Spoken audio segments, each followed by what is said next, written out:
Hello students, welcome back to the online classes.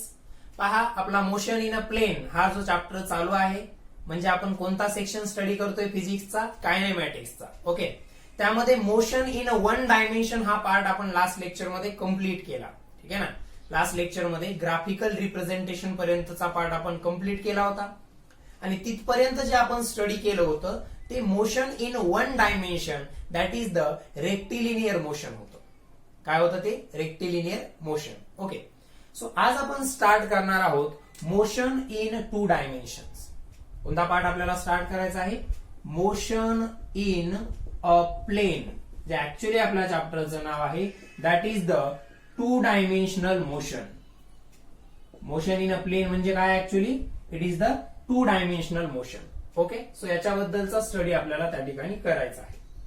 So लक्षात घ्या, motion in a plane म्हणजे काय असेल पहा. लक्षात घ्या, आपण रेक्टिलिनियर मोशन मध्ये पाहिलं, एखाद्या पर्टिक्युलर ऍक्सिसच्या अलॉंग होणारी, एका स्ट्रेट लाईन मध्ये होणारी मोशन म्हणजे motion in a one dimension असतं, that is the rectilinear motion. Okay, मग ती along X axis, along Y axis, along Z axis यांच्यापैकी कोणत्या तरी एका सिंगल ऍक्सिसच्या अलॉंग असेल. आपण जी कोऑर्डिनेट सिस्टीम चूज करणार आहोत त्यामध्ये कोणत्या तरी एका सिंगल ऍक्सिसच्या अलॉंग एका स्ट्रेट लाईन मध्ये असलेल्या मोशनला आपण motion in a one dimension किंवा रेक्टिलिनियर मोशन असं म्हटलं होतं. मग motion in a two dimension म्हणजे काय? समजा आपण एक कोऑर्डिनेट सिस्टीम या ठिकाणी कन्सिडर केली दोन डायमेन्शनची, म्हणजे एक ऍक्सिस, दोन ऍक्सिस असतील. हा एक्स ऍक्सिस आहे आणि हा वाय ऍक्सिस आहे. ओके, सो हा जो पार्ट आहे पहा, इकडे लक्षात आहे, हा जो पार्ट आहे हा it is a X Y plain. हा काय आहे?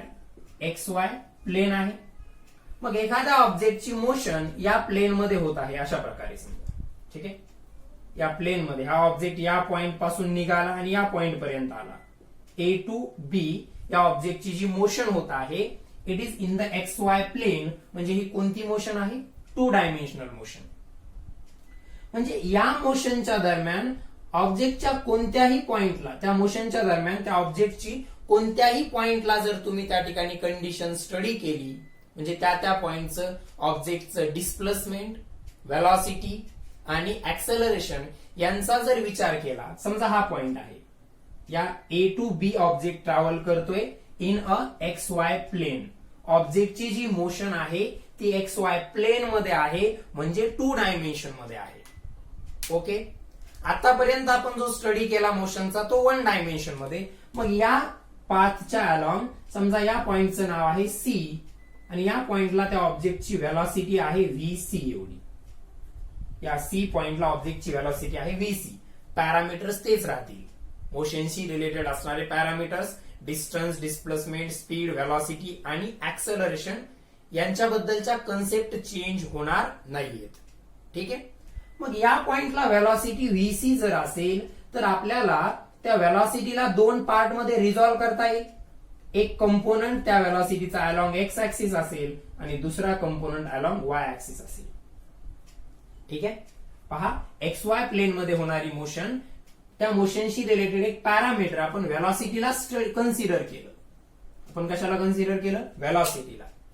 आणि मग या टू डायमेन्शन मध्ये ऑब्जेक्टची मोशन होत असताना कोणत्याही एखाद्या पर्टिक्युलर पॉइंटला त्या ऑब्जेक्टची जी इन्स्टंटेनियस व्हेलॉसिटी असेल त्या व्हेलॉसिटी बद्दलचा स्टडी करण्यासाठी आपण काय केलं? त्या व्हेलॉसिटीला, या व्हीसी ला दोन कंपोनंट्स मध्ये, दोन परपेंडिक्युलर कंपोनंट्स मध्ये रिझॉल्व्ह केलं. हा त्या व्हेलॉसिटीचा एक्स कंपोनंट आला अलॉंग एक्स ऍक्सिस आणि हा आला अलॉंग वाय ऍक्सिस. म्हणजे आपण त्याला रिझॉल्व्ह केलं. म्हणजे प्लेन मध्ये होणारी जी मोशन आहे ती कशाशी इक्विव्हॅलंट आहे? तर पहा, ती कशाशी इक्विव्हॅलंट आहे? एक कंपोनंट त्या व्हेलॉसिटीचा इकडे आहे, एक या कंपोनंट इकडे आहे. म्हणजे दोन वन डायमेन्शनल मोशनचं ते कॉम्बिनेशन आहे. एक्स वाय प्लेन मध्ये होणारी टू डायमेन्शनल मोशन, लक्षात घ्या व्यवस्थित, एक्स वाय प्लेन मध्ये होणारी टू डायमेन्शनल मोशन जर आपल्याला स्टडी करायची असेल तर तुम्ही त्याला अशा प्रकारे कन्सिडर करू शकता की एक rectilinear motion along X axis आणि एक rectilinear motion along Y axis यांचा सेपरेटली स्टडी करून वेक्टर्सचे रूल्स त्या ठिकाणी आपण जर यूज केले तर आपल्याला motion in a plane 2 dimensional मोशनचा स्टडी करणं सिंपल होऊन जाईल.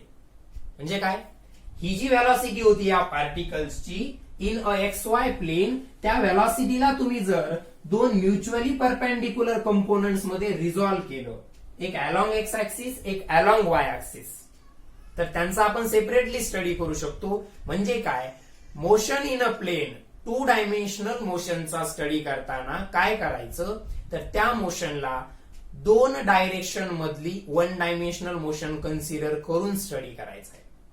मोशन इन अ प्लेनला आपण कन्सिडर काय करणार, 2 वेगवेगळ्या डायरेक्शनची रेक्टिलिनियर मोशन आहे असं सेपरेटली स्टडी करून आपल्याला काही वेक्टर्सचे रूल्स त्या ठिकाणी यूज करायचे आहेत.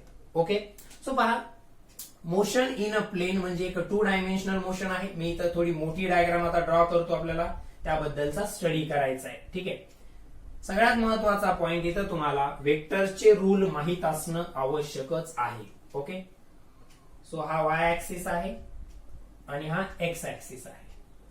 सो जेव्हा XY प्लेन मध्ये होणारी मोशन आहे त्या मोशनला आपण अलोंग एक्स ऍक्सिस होणारी एक मोशन आणि अलोंग वाय ऍक्सिस होणारी मोशन अशा 2 सेपरेट मोशन मध्ये डिवाइड करून स्टडी करत आहोत. म्हणजे आपण कंपोनंट्स पाडणार आहोत त्याचे. ठीक आहे, रिझॉल्युशन ऑफ वेक्टर मध्ये हा पार्ट आपण स्टडी केला होता.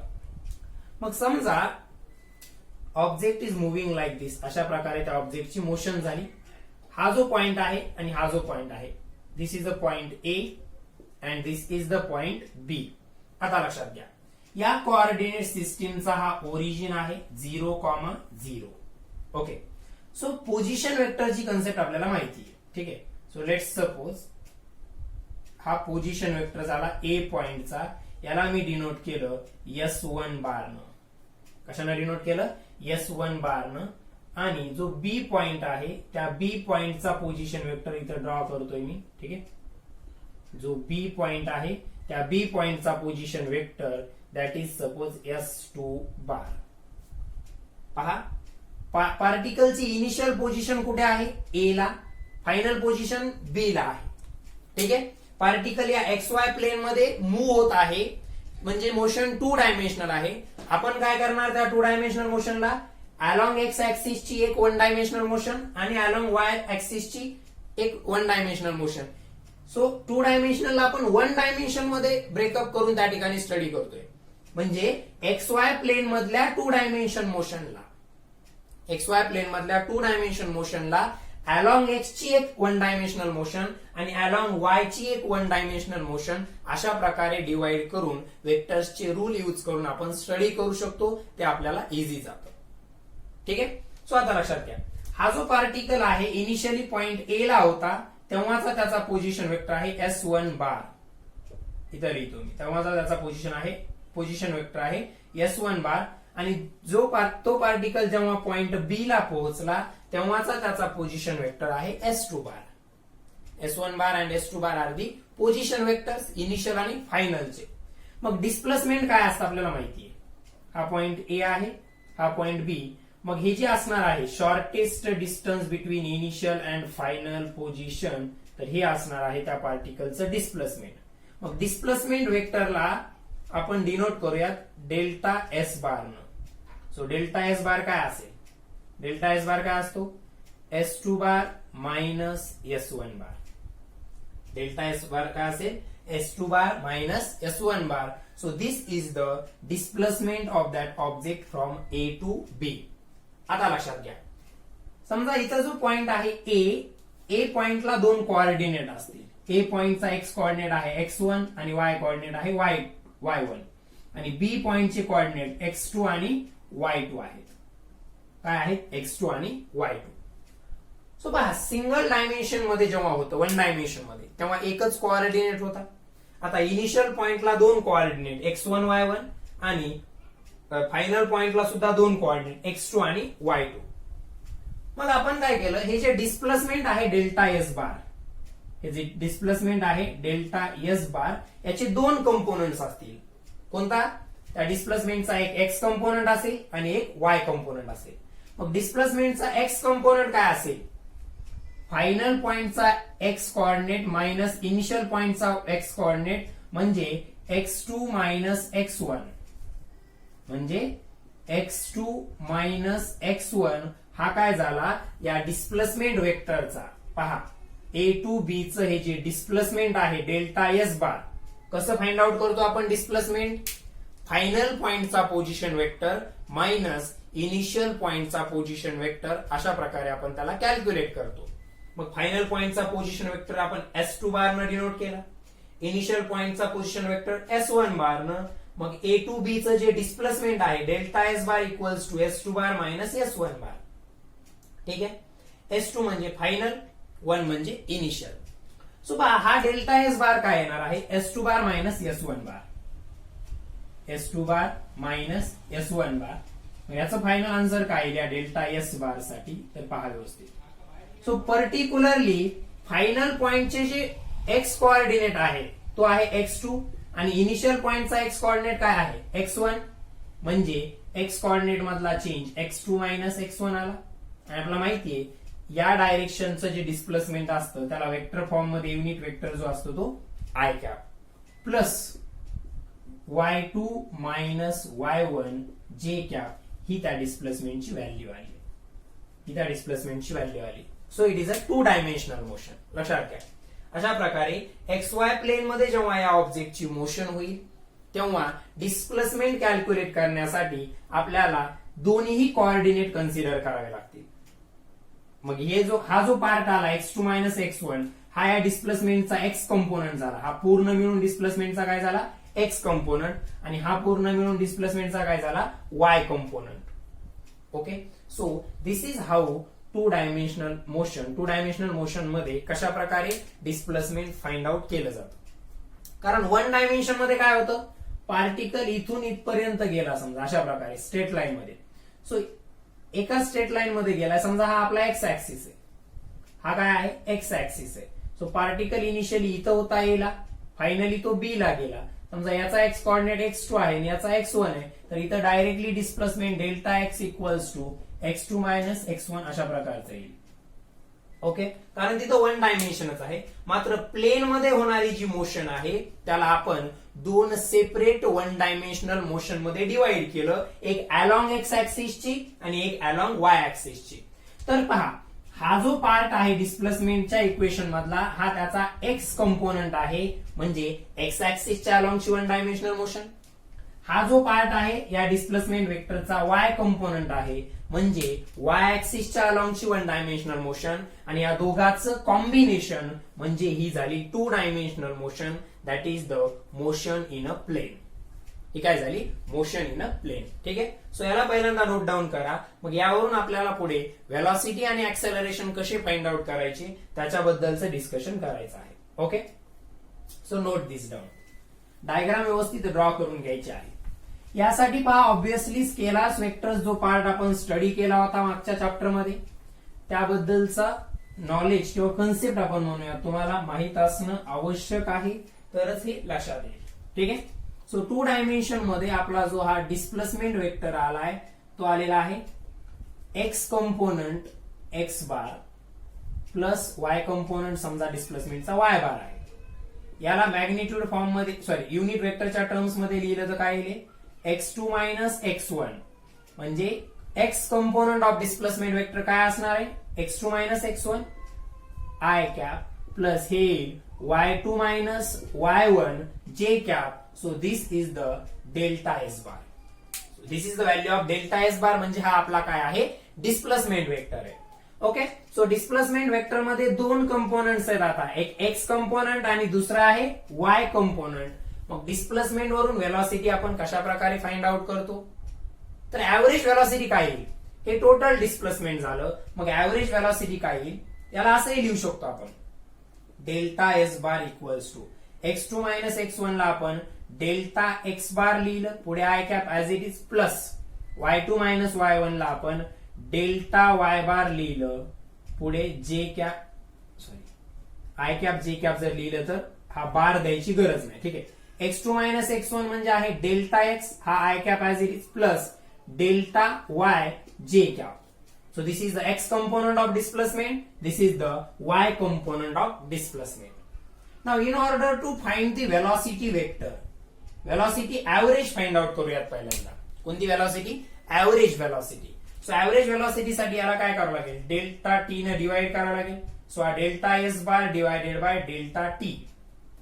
हे पहा इथं 2 डायमेन्शनल मोशन मध्ये हा डेल्टा एस बार म्हणजे आपलं टोटल डिस्प्लेसमेंट आहे. And it is the sum of its X component plus Y component. Okay, मग याला डेल्टा टी ने डिवाइड केलं तर इकडे डेल्टा टी ने डिवाइड करा. Delta X divided by delta T I cap plus delta Y divided by delta T J cap, अशा प्रकारे. Okay, so displacement divided by time, it is the average velocity. So it is a v average bar equals to delta x by delta t.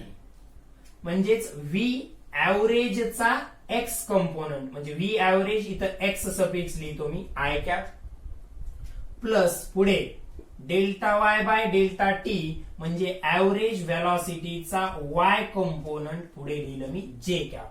So this is the average velocity in 2-dimensional motion. ठीक आहे. So हे पहा, हे एका डायमेन्शनच्या अलॉंगचं, कोणत्या x ऍक्सिसच्या अलॉंगचं, आणि हे 1 dimension Y axis, या दोघांचं कॉम्बिनेशन म्हणजे 2 डायमेन्शन म्हणजे motion in a plane. So simple आहे पहा, 2 कंपोनंट्स येतील कारण आपण 2 डायमेन्शनल मोशनला 2 सिंगल डायमेन्शन मोशन मध्ये डिवाइड केलंय, म्हणजेच रिझॉल्व्ह करून आपण या ठिकाणी स्टडी करतोय.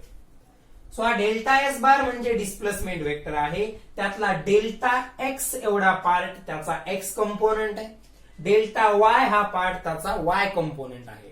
आणि याला जेव्हा आपण डेल्टा टी न म्हणजे गिव्हन टाइम इंटरवल न डिवाइड केलं तेव्हा आपल्याला ऍव्हरेज व्हेलॉसिटी मिळाली.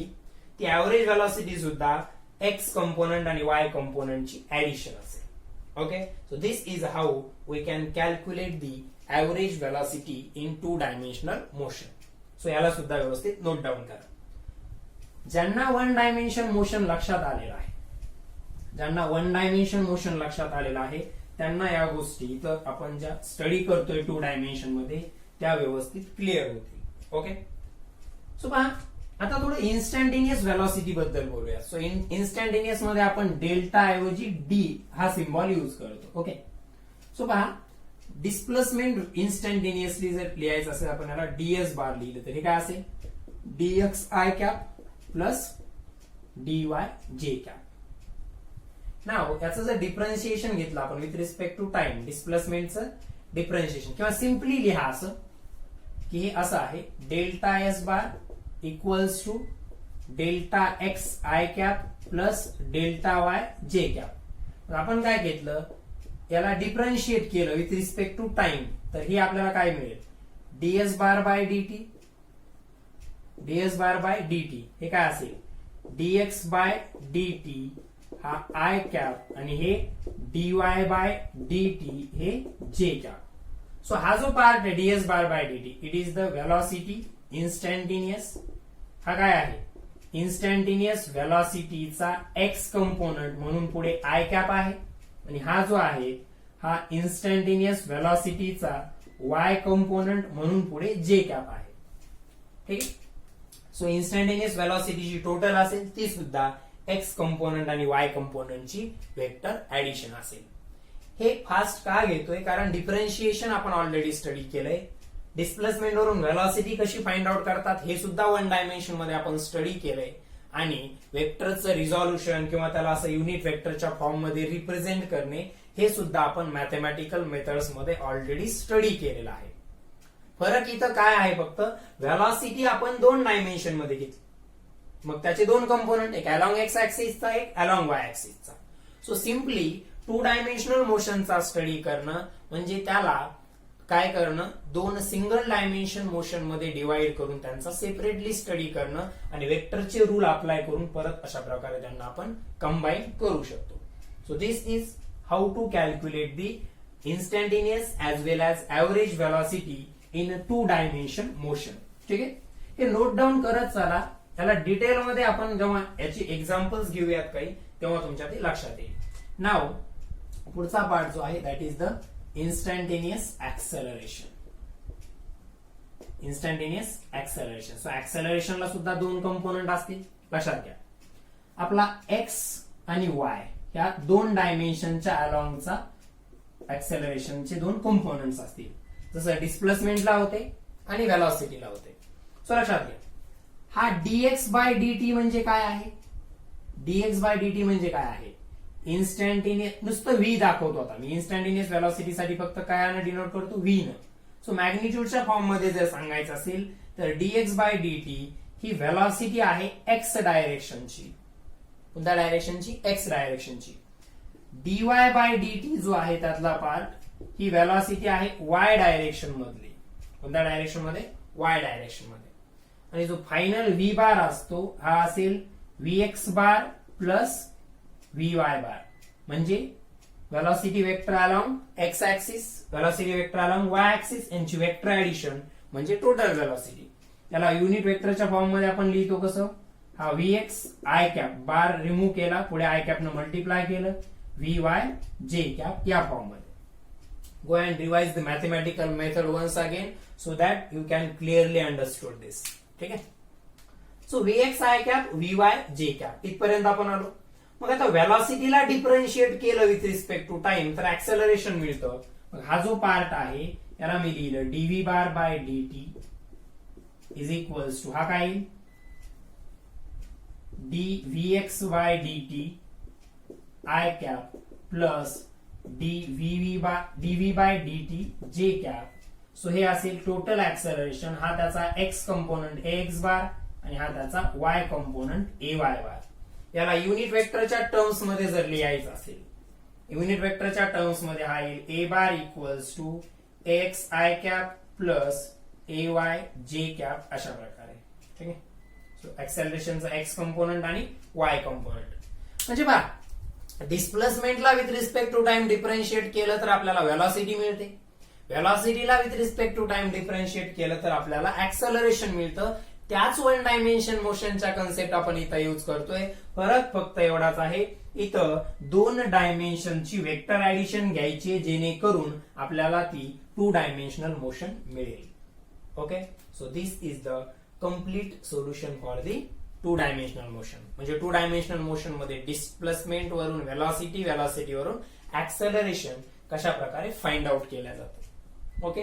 म्हणजे तुम्हाला जर टू डायमेन्शन मोशन मध्ये फक्त एवढाच पार्ट दिसला dx बाय dt तर तुम्हाला लक्षात येईल की तो व्हेलॉसिटीचा कंपोनंट आहे, कारण एक्सचं with respect to time differentiation आहे म्हणजे व्हेलॉसिटीच आहे आणि ते एक्स न डिनोट केलंय म्हणजे ऑब्व्हियसली एक्स ऍक्सिसच्या अलॉंगचं असलं पाहिजे. जनरल नोटेशन आहे.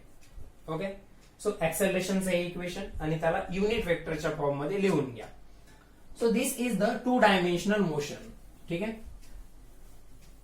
मग आता याचं काही न्यूमरिकल एक्झाम्पल्स आपण सॉल्व्ह करूया so that you can clear the idea about the to dimensional motion. याच्या अगोदर आपण जे स्टडी केलं होतं तिथं वन डायमेन्शन असल्यामुळे आय जे के असं काही आलेलं नव्हतं. ओके. सो इथं तुमच्या लक्षात येईल ते की कोण कोणाच्या अलॉंग आहे.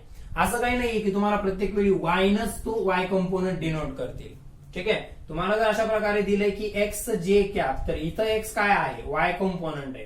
कारण जे फिक्स सिम्बॉल आहे ते आहेत. एक्सच्या अलॉंग वाय एक्सच्या अलॉंगचा युनिट वेक्टर आय कॅप, वायच्या अलॉंगचा युनिट वेक्टर जे कॅप आणि झेडच्या अलॉंगचा युनिट वेक्टर के कॅप अशा प्रकारचे ते नोटेशन्स आहेत. ओके.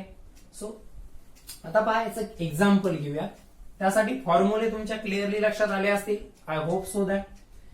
डिस्प्लेसमेंट जे आहे त्याला दोन कंपोनंट, त्यावरून व्हेलॉसिटी कशी कॅल्क्युलेट करणार तर differentiation with respect to time. Okay.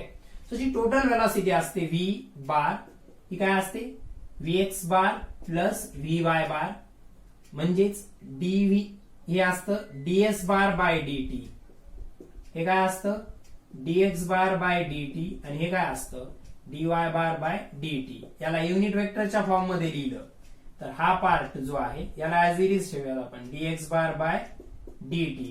हा dx by dt I cap plus dy by dt J cap. हा v बार मग हा vx आय कॅप आणि हा vy जे कॅप. सो हे युनिट वेक्टरच्या फॉर्म मध्ये आणि हे डायरेक्टली वेक्टर फॉर्म मध्ये तर आहे, म्हणजे हे सुद्धा वेक्टर फॉर्म मध्येच आहे आणि हे सुद्धा वेक्टर फॉर्म मध्येच आहे. आणि ऍक्सेलरेशनचं काय आहे? Acceleration a bar equals to dv bar by dt. मग इथं काय dvx by dt I cap plus dvy by dt j cap, हा तो ऍक्सेलरेशनचा कंपोनंट असेल. म्हणजे ज्याला असं लिहिणार आपण a bar equals to ax I cap plus ay j cap. So हे फॉर्म्युले नोट डाऊन करून घ्या, जेणेकरून तुम्हाला न्यूमरिकल्स सॉल्व्ह करण्यामध्ये कोणती अडचण येणार नाही. वन डायमेन्शनल मोशनचे डिस्टन्स, डिस्प्लेसमेंट, स्पीड, व्हेलॉसिटी, ऍक्सेलरेशनच्या कन्सेप्ट आणि स्केलार वेक्टर्सचे रूल यांना कंबाईन करून स्टडी करतोय, म्हणजेच आपण ही 2 डायमेन्शनल मोशन स्टडी करतोय. एवढं लक्षात ठेवा, त्यामध्ये कोणताही डिफिकल्ट पार्ट त्या ठिकाणी नाहीये. सो याला व्यवस्थित नोट डाऊन करून घ्या नोटबुक मध्ये हे फॉर्म्युलेज. सो आपल्याला माहितीये कोणत्याही वेक्टरसाठी, मग तो डिस्प्लेसमेंट वेक्टर असो, व्हेलॉसिटी वेक्टर असो, ऍक्सेलरेशन वेक्टर असो, कोणत्याही वेक्टरसाठी आपण जेव्हा त्याचे कंपोनंट्स घेतो त्याला वेक्टर टर्म्स मध्ये एक्सप्रेस करतो. तर युनिट वेक्टर एक्सप्रेस करण्यासाठी आपल्याला माहितीये अलॉंग एक्स ला आपण आय कॅपनं डिनोट करतो, अलॉंग वाय जे कॅपनं, आणि अलॉंग झेड ला आपण के कॅपनं डिनोट करतो. ओके, सो एक एक्झाम्पल घेऊयात. लेट सपोज एक डिस्प्लेसमेंट वेक्टर तुम्हाला गिवन आहे. डिस्प्लेसमेंट वेक्टर एस बार न समजा त्यांना तो डिनोट केलाय, and it is given as a 3t square I cap plus 9t j cap. म्हणजे लक्षात घ्या, आता आपण असे प्रॉब्लेम सॉल्व्ह केलेले आहेत, मात्र तिथं आय जे असं काही नव्हतं. म्हणजे ऑब्व्हियसली 2 डायमेन्शनल मोशन आहे, कारण आय कॅप सोबत असलेला हा पार्ट जो आहे हा त्या डिस्प्लेसमेंटचा एक्स कंपोनंट असेल, आणि जे कॅप सोबत असलेला हा 90 हा त्याचा वाय कंपोनंट असेल.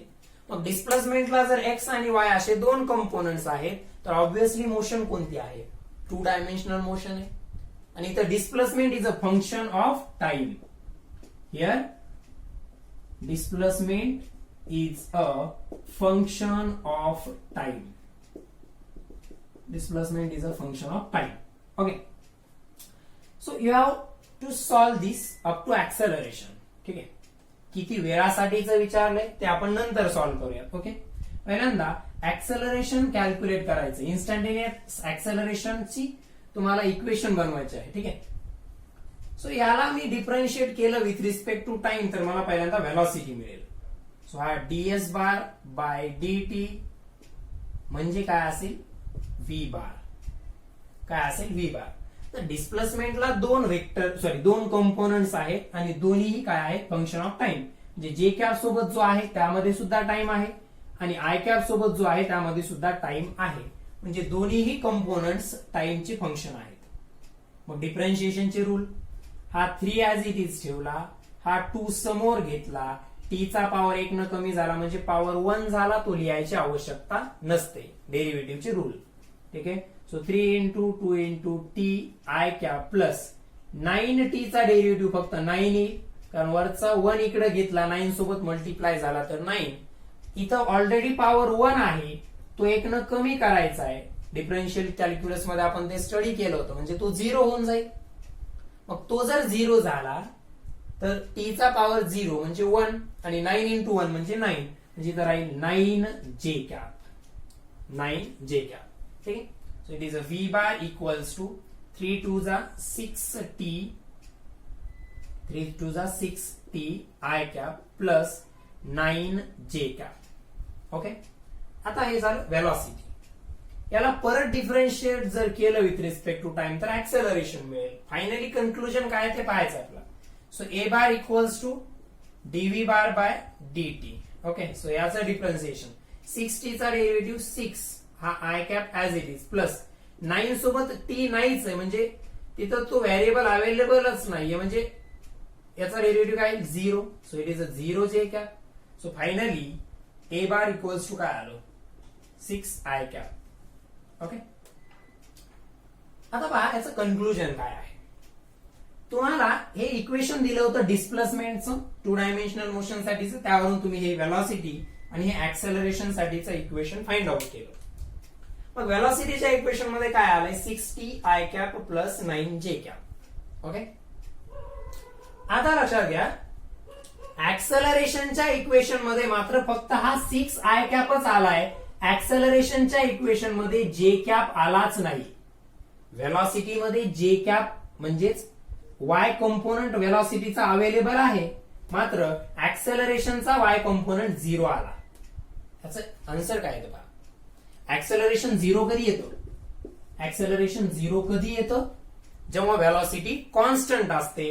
आणि पहा व्यवस्थित इथं हा व्हेलॉसिटीचा एक्स कंपोनंट आहे, हा व्हेलॉसिटीचा वाय कंपोनंट आहे. व्हेलॉसिटीच्या एक्स कंपोनंट मध्ये टी आहे. व्हेलॉसिटीच्या एक्स कंपोनंट मध्ये टी आहे म्हणजे तो एक्स कंपोनंट जो आहे व्हेलॉसिटीचा that is changing with respect to time. आणि व्हेलॉसिटी मध्ये जर with respect to time change होत असेल तर ऍक्सेलरेशनला काहीतरी नॉन झिरो व्हॅल्यू असते. ऍक्सेलरेशनला काहीतरी नॉन झिरो व्हॅल्यू असते. मग आय सोबत 6 आहे म्हणजे एक्स डायरेक्शन मध्ये ऍक्सेलरेशनचा मॅग्निट्यूड किती आहे? 6 एवढा. किती आहे? 6 एवढा. मात्र तुम्ही व्हेलॉसिटीचा वाय कंपोनंट जर इथं बघितला तर तिथं कुठेही टी नाहीये सोबत, म्हणजे वाय कंपोनंट ऑफ व्हेलॉसिटीची व्हॅल्यू 9 ही कॉन्स्टंट आहे. व्हेलॉसिटीचा जो वाय कंपोनंट आहे 9 कॉन्स्टंट आहे. इथं हा 6 कॉन्स्टंट नाहीये. का? कारण टाइमची व्हॅल्यू 1 ठेवली तर 6 इंटू 1 6 होईल. टाइमची व्हॅल्यू 2 ठेवली तर 6 इंटू 2 12 होईल. अशा प्रकारे टाइम सोबत हा कंपोनंट चेंज होईल, मात्र हा कंपोनंट टाइम सोबत चेंज होणार नाहीये. त्याची व्हॅल्यू 9 ला 9 कॉन्स्टंट आहे. आणि मग व्हेलॉसिटीचा वाय कंपोनंट जर विथ रिस्पेक्ट टू टाइम चेंजच होत नाहीये तर त्या डायरेक्शन मधलं ऍक्सेलरेशन 0 येणार ऑब्व्हियसली. आणि म्हणून इथं ऍक्सेलरेशनला वाय कंपोनंट आलेलाच नाहीये. सो अशा प्रकारे याचं कन्सेप्च्युअल एक्सप्लेनेशन आपल्याला इथं मिळतं. ठीक आहे. मग तुम्हाला जर आता विचारलं what is the value of acceleration after certain time, तर ऍक्सेलरेशन तर आता टाइमवर डिपेंड नाहीच आहे. एक तर वाय कंपोनंट 0 आहे त्याचा एक्स कंपोनंट, मात्र तिथं टी आहे का? आता नाही. म्हणजे ऍक्सेलरेशन कसं आहे? कॉन्स्टंट. म्हणजे ऑब्व्हियसली इथं लक्षात घ्या या मोशन मध्ये 2 कंपोनंट आहेत, एक एक्स कंपोनंट आणि दुसरा वाय कंपोनंट. ठीक आहे. तर एक्स कंपोनंट जो आहे त्यामध्ये चेंज होतोय व्हेलॉसिटीत.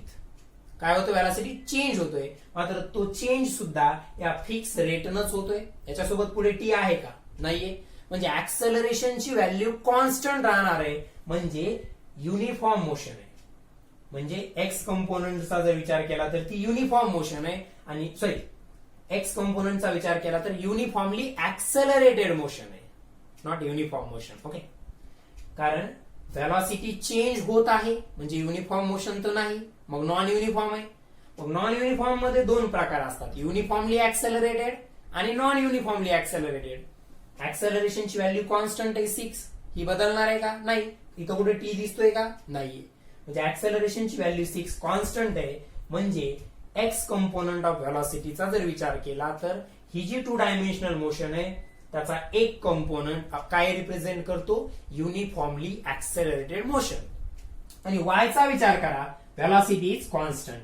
व्हेलॉसिटी बदलतच नाही, व्हेलॉसिटी कॉन्स्टंट आहे. म्हणजे वाय काय रिप्रेझेंट करतं? तर युनिफॉर्म मोशन.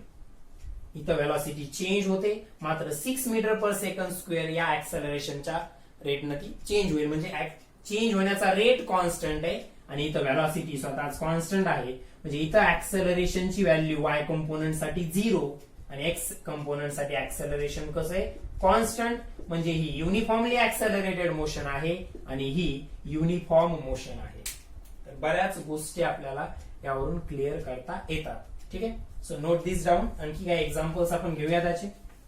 सो तुम्हाला अशा प्रकारे हे इक्वेशन्स पाहून मोशनचा टाईप ठरवता आला पाहिजे आणि त्यासाठी तुम्हाला मोशनचे टाइप्स माहित पाहिजेत. ठीक आहे.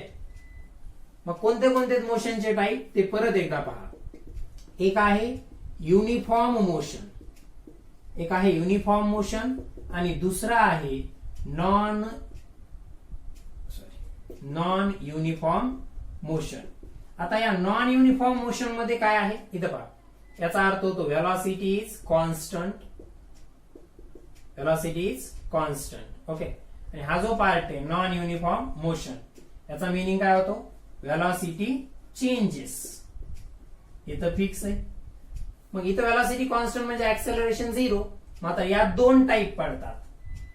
व्हेलॉसिटी चेंज होते म्हणजे ऍक्सेलरेशन नॉन झिरो आहे. ऑब्विसली ऍक्सेलरेशन जे आहे ते नॉन झिरो आहे. ओके. मात्र ऍक्सेलरेशनची व्हॅल्यू जर कॉन्स्टंट असेल, ऍक्सेलरेशन झिरोचा तर प्रश्न मिटला येतो म्हणजे युनिफॉर्म मोशन आहे. मात्र ऍक्सेलरेशन नॉन झिरो आहे म्हणजे व्हेलॉसिटी चेंज होतोय. त्यामध्ये दोन कंडिशन. ऍक्सेलरेशन कॉन्स्टंट असेल तर ती मोशन असते uniformly accelerated motion. Uniformly accelerated motion.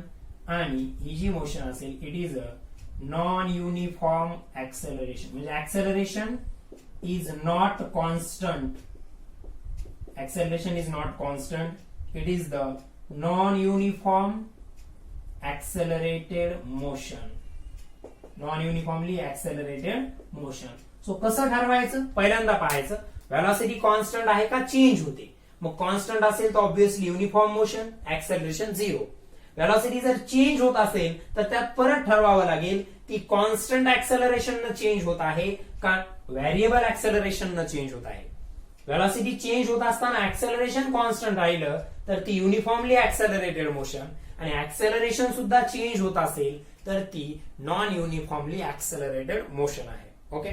So this is the concept. हे ऑलरेडी आपण डिस्कस केलं होतं. So let's solve another example. याचा आणखी एक एक्झाम्पल सॉल्व करूयात आपण. So are given that a displacement vector s bar equals to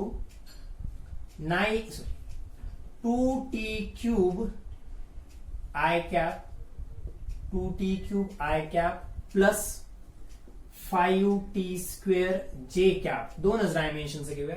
तिसऱ्या डायमेन्शनला नंतरच्या एक्झाम्पल मध्ये घेऊ. ठीक आहे. जसं 2 डायमेन्शन मोशन असते तशी 3 डायमेन्शन पण असेल. ऑब्विसली इथं एक्स वाय प्लेन मध्ये होती म्हणून दोन कोऑर्डिनेट आले एक्स आणि वाय. ती जर प्लेन ऐवजी स्पेस मध्ये असेल म्हणजे ऑब्जेक्ट असा इकडे कुठेही चाललाय या रूम मध्ये, या ऑब्जेक्टला 3 डायमेन्शन असते. ठीक आहे. त्याच्या पाथला. सो असा कसाही मूव्ह होतोय तर इथं तिन्ही कोऑर्डिनेट कन्सिडर करावे लागतील एक्स वाय आणि झेड. तेव्हा के कॅप सुद्धा त्या ठिकाणी येईल. So you are asked to find velocity and acceleration. Velocity and acceleration at t equals to 2 seconds. At t equals to 2 seconds. So let's solve this. So velocity is the equation ds bar by dt. It will give the value of v bar. So हे काय असेल? Differentiate करा. 3 2 जा 6 t square. आता derivative काढता यायला पाहिजे तुम्हाला. ठीक आहे. 6 i कॅप प्लस 5 2 जा 10. 5 2 जा 10. हा पॉवर 1 न कमी झाला. 3 चा 2 झाला. इथं टी येईल ऍज इट इज. 2 चा पॉवर काय झाला 1 झाला. सो हा जे कॅप. लेट सपोज हे मीटर मध्ये आहे तर हे कशामध्ये येईल? मीटर पर सेकंड्स मध्ये. सो किती वेळानंतरची कॅल्क्युलेट करायची? 2 सेकंद. ते आपण नंतर कॅल्क्युलेट करूयात. पहिल्यांदा ऍक्सेलरेशनचं इक्वेशन बनवून घेऊया. सो हे व्ही बारचं इक्वेशन आलं. आता ए बार काय येईल? A bar is D V bar by dt. a bar is dv bar by dt. मग पहा हे 6 2 जा 12 t हा i कॅप आला. 6 2 जा 12 t i cap plus 10 t चा डेरिव्हेटिव्ह 10 हा j cap as it is meter per second square. हे ऍक्सेलरेशनचं इक्वेशन आलं. ओके. सो आता t इक्वल्स टू 2 सेकंदला व्हेलॉसिटीची व्हॅल्यू काय येईल पहा. मॅग्निट्यूड कॅल्क्युलेट करण्या अगोदर पहिल्यांदा त्याला वेक्टर फॉर्म मध्येच लिहावं लागेल. So V bar equals to टीच्या जागी 2 पुट करा फक्त.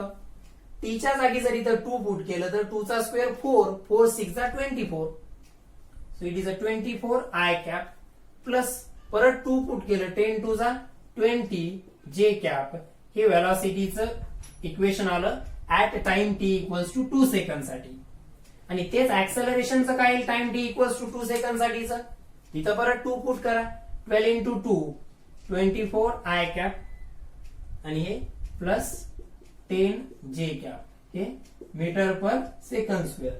सो हे ऍक्सेलरेशनचं इक्वेशन आलं for the time T equals to 2 second. Okay. आता काय डिसाइड करायचं? मोशन कोणतं आहे? सो मोशन तर ऑब्विसली ऍक्सेलरेशनला काहीतरी व्हॅल्यू आहे म्हणजे नॉन युनिफॉर्म मोशन आहे. जर कम्प्लीट मोशनचा विचार केला सेपरेटली एक्स डायमेन्शन वाय डायमेन्शनचा विचार न करता. तर ऍक्सेलरेशनला काहीतरी नॉन झिरो व्हॅल्यू आहे म्हणजे मोशन नॉन युनिफॉर्म मोशन आहे. आता लक्षात घ्या, याला नाही पाहायचं, ठीक आहे, इक्वेशनला पाहून ठरवायचं असतं. हे तर आपण particularly time T equals to 2 second साठी कॅल्क्युलेट केलंय. ओके, तेच 3 साठी वेगळं येईल, 4 साठी वेगळं येईल, 1 साठी वेगळं येईल. हे नोट डाऊन करून घ्या. जे इक्वेशन्स आलेत आपल्या ऍक्सेलरेशन आणि व्हेलॉसिटीचे, त्यावरून ठरवायचं मोशन कोणत्या अलॉंग ऍक्सिसच्या अलॉंग किंवा कोणत्या कंपोनंट बद्दल काय कमेंट असेल आपली. सो हा व्हेलॉसिटीचा एक्स कंपोनंट आहे, हा ऍक्सेलरेशनचा एक्स कंपोनंट आहे, हा व्हेलॉसिटीचा वाय कंपोनंट आहे, हा ऍक्सेलरेशनचा वाय कंपोनंट आहे. आता लक्षात घ्या, पहिले ऍक्सेलरेशनचा कोणताच कंपोनंट झिरो नाहीये. ऍक्सेलरेशनचा कोणताच कंपोनंट झिरो नाहीये म्हणजे युनिफॉर्म मोशन तर नाहीच नाहीये.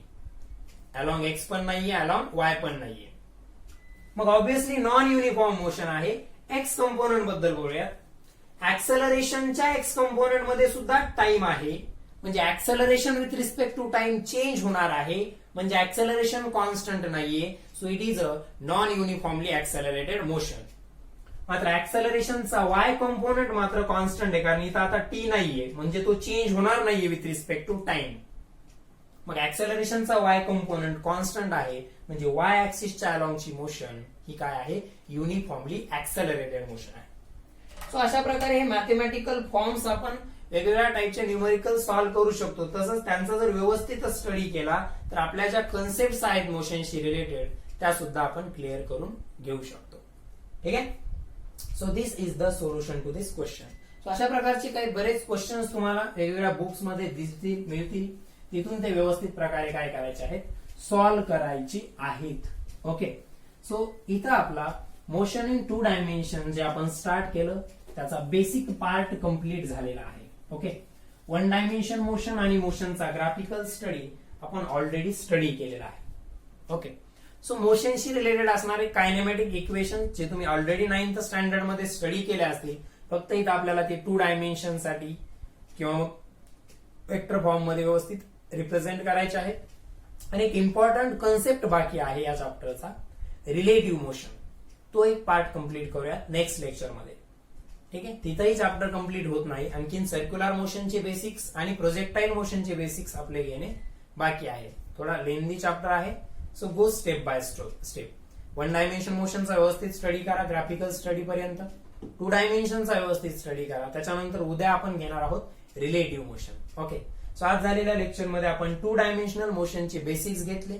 जे हे लेक्चर व्यवस्थित पाहतील, ठीक आहे, त्यांनाच पुढचे लेक्चर्स समजतील हे मी सांगतो इथं. ओके. सो स्टडी वेल. आजचं लेक्चर आपण इथंच कन्क्लूड करत आहोत. Have a nice day and thank you.